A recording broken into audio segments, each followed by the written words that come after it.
Ustaz. Waalaikumsalam. Semoga Allah muliakan Ustaz. Semoga Allah muliakan Anda lebih daripada Allah muliakan saya.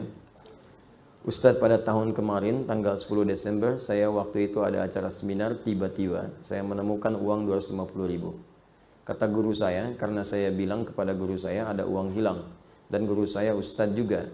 Ya, guru itu Ustaz. Ustaz itu bahasa Indonesianya guru. Guru itu bahasa Arabnya Ustaz, ya. Dan guru saya Ustaz juga. Ya. Dia mengatakan, udah, uang itu jadi milik kamu. Ah, ini dia. Karena saya tidak tahu ilmunya, saya pakailah uang itu. Nah, ya. Sebagian disodakohkan, iya, rumus. Sodakohnya kurang lebih berapa ini? 20.000, 70.000. Kelihatannya sih berapa ini, Mas? 70.000. Nemu 250. Baik, sedekah 70. 180 pakai sendiri. Sisanya dipakai oleh saya. Bagaimana Ustaz hukumnya? Apakah saya berdosa? Baik. Salam kanggo Ustaz di Komosong. Baik. Harta temuan itu kalaupun ingin diambil, sebelum diambil dipertimbangkan dulu resiko. Ada dua cara. Pertama, ditinggalkan, tetap di tempatnya. Kalau memang kita tak mampu mengembalikan pada pemiliknya. Karena hukum pertama barang temuan itu dikembalikan pada pemilik, bukan digunakan. Apapun itu, nemu tas, nemu dompet, ya, nemu uang, dan sejenisnya sekiranya berharga. Kalau kotoran nggak usah, gitu kan, yang sekiranya berharga. Ciliwung nemu sesuatu, ya udah biarin aja itu mah, ya. Nah, ini yang kiranya berharga.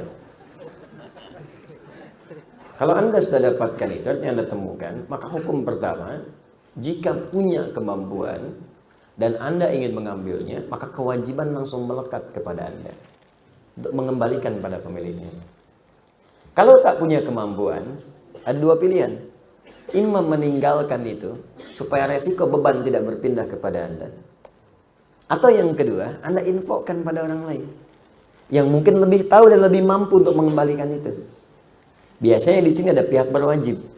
Ya, sini ada saudara kita, misalnya ada Pak Eli, ada yang lain. Kembalikan lewat orang atau yang punya kemampuan, punya instrumen untuk melacak itu. Pak, saya menemukan uang ini, Pak. Saya tidak tahu pemiliknya siapa. Tapi yang kita rujuk itu punya kemampuan untuk melacak, ditemukan di mana, bisa melihat sidik jari, macam-macam dan sebagainya. Yang kira-kira bisa dikembalikan dengan nilai berharga, ya. Baik, tapi kalau Anda merasa di situ punya kemampuan atau ingin beramal soleh sekaligus mencari pemiliknya untuk dikembalikan, maka pertama niatkan untuk beribadah kepada Allah. Itu dulu. Ingat, kaidah ini penting. Nanti begitu Anda niatkan karena Allah, maka Allah akan melembutkan. Orang yang memiliki barang itu boleh jadi ada manfaat yang Anda dapatkan dari situ. Nanti saya berikan kisah lain terkait ini. Nah, apa yang terjadi kemudian? Maka berusaha kembalikan dulu. Cari jalan. Imam Anda mencari, nggak ada nih kemudian pemiliknya, nggak ada alamat, nggak ada macam-macam. Cari dulu, cari wasilah, tanyakan ini, tanyakan itu, ya, dan seterusnya.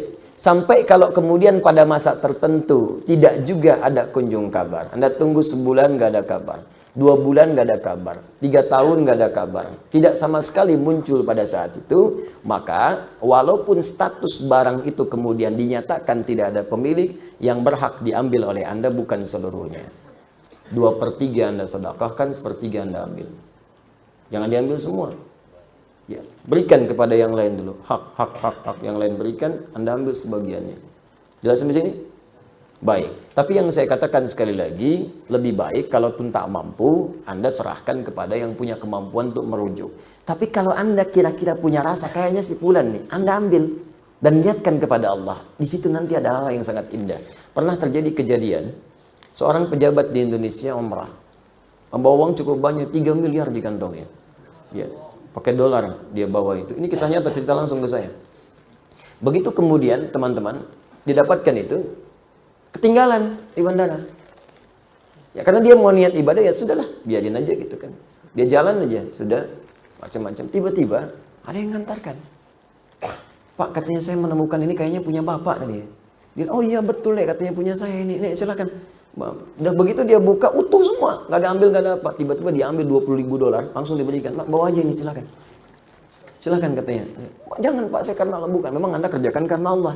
Nah ini bagian terima saya. Syukur saya kepada Allah, berterima kasih kepada Anda. Diambil $20.000, dia diberikan kepada dia. $20.000, 260 juta, langsung ambil. Berikan. Banyak kejadian begitu. Ada dulu yang ketinggalan seorang orang soleh, dermawan, orang kaya. Ketinggalan teman-teman sekalian, mutiara hadiah untuk putrinya.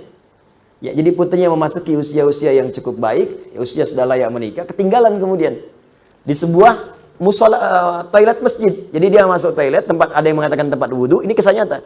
Jadi begitu dia berwudhu selesai, dia lupa ngambil itu. Sholat dia kan, pulang-pulang dia kaget kan, hilang, tidak ketemu. Balik lagi ngecek juga nggak ada.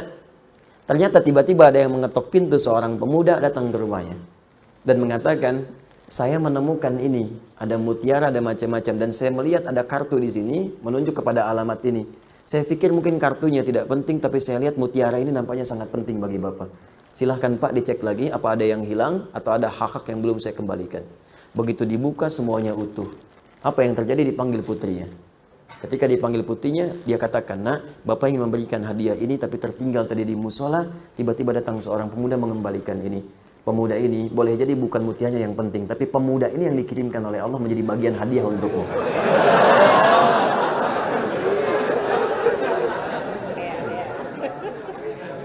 Makanya kalau nemu mutiara, jangan dijual ke pasar loak. Cari pemiliknya dulu, cari pemiliknya. Ya, dia siapa tahu dia masih punya cucu, masih SD. Memang untuk dia. Mungkin jodohnya anak antum di kemudian hari. Bangun jadi kekerabatan, jadi teman kan. Mungkin pemilik perusahaan, mungkin macam-macam. Jadi bagian yang mungkin Allah datangkan rezeki di situ. Jelas ya? Terus kasus yang tadi bagaimana Ustaz? Anda ambil 70.000. Ya. Maaf, Anda berikan 70.000. Banyakkan Anda ngambilnya. Ya. 250.000. 250.000 bagi 3 berapa? Ayo cepat. Cepat tuh Joni. Berapa? 80 sekian, 82, ya kan? Maka ya sudah, Anda kembalikan aja dulu, tambahkan yang tadi, ya, keluarkan. Berarti kan yang Anda ambil 100, 250.000 kurangi 70, 80, ya kan? Maka 100.000-nya keluarkanlah, ya, keluarkan. Dikeluarkan kemana Ustaz? Sedekahkan kepada yang memerlukan. Ya, berikan, dan semoga Allah ridha dengan apa yang telah Anda kerjakan insyaallah.